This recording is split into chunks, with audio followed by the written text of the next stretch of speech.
Halo semua, kali ini kita akan membahas ya poin yang terakhir yaitu kita mendokumentasikan ke dalam kertas kerja atas resiko kecurangan tersebut ya, penilaian resiko kecurangan. Jadi kita mendokumentasikan.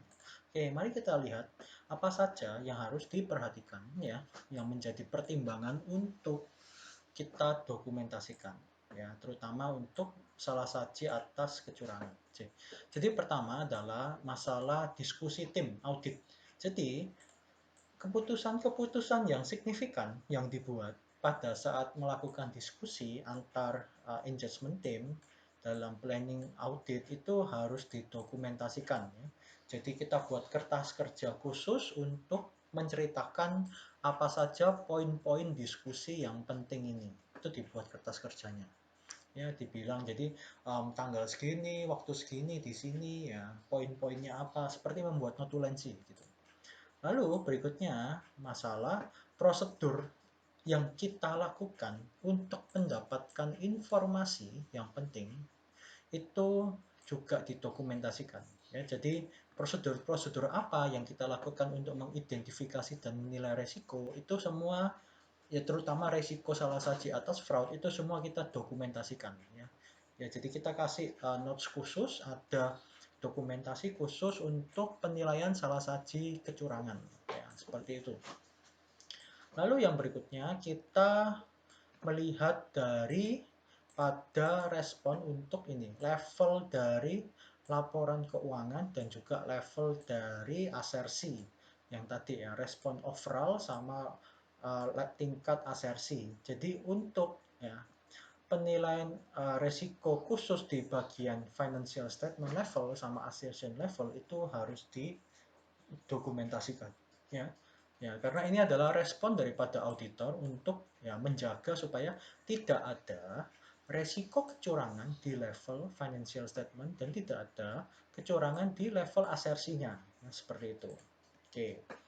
Lalu berikutnya tentang masalah reasons. Jadi kita harus menyediakan bukti kalau kita sudah melakukan ya tes untuk salah saji di bagian pengakuan pendapatan. Jadi kita memastikan kalau tidak ada ini ya, tidak ada salah saji material yang signifikan ya di bagian revenue recognition, terutama bagian kecurangan. Jadi semua ya kita harus menyediakan bukti maupun ya kertas kerja yang bilang kalau ya, atau membuktikan kalau pengakuan pendapatannya sudah diakui secara wajar tapi tidak dibuat-buat. Itu harus ada.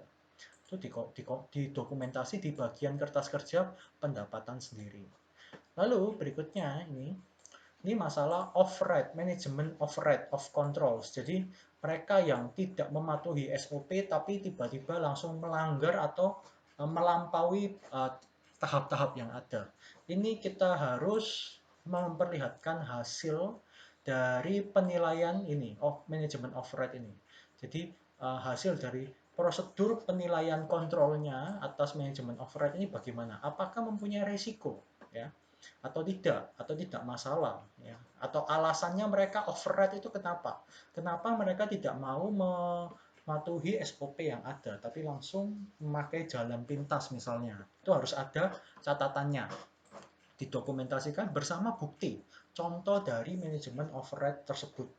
Oke, dan tentu saja contoh dari SOP yang benar. Oke, lalu ada kondisi-kondisi lain ya, yang ini masalah tentang hubungan antara prosedur audit juga respon-respon yang lain dibutuhkan. Ya, jadi ini adalah kalau misalnya ada kondisi-kondisi lain yang mengenai tentang fraud assessment ini juga harus didokumentasikan, terutama dalam hal adanya tambahan prosedur audit untuk menilai resiko kecurangan ini. Yaitu kalau ada tambahan-tambahan prosedur, ya itu harus diberi catatan khusus. Ya. Kalau ini khusus untuk mengecek apakah ada resiko kecurangan.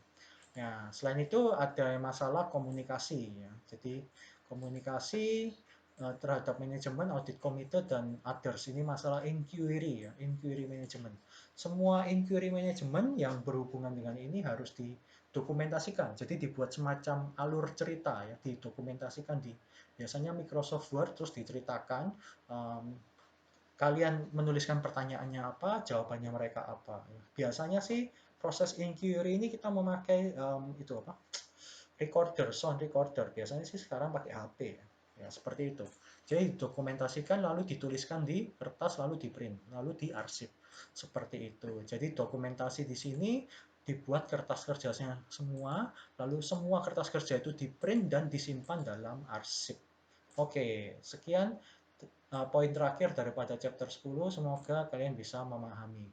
Ya, jadi jangan lupa melihat lagi overview daripada chapter 10 ini. Oke, terima kasih. Selamat siang.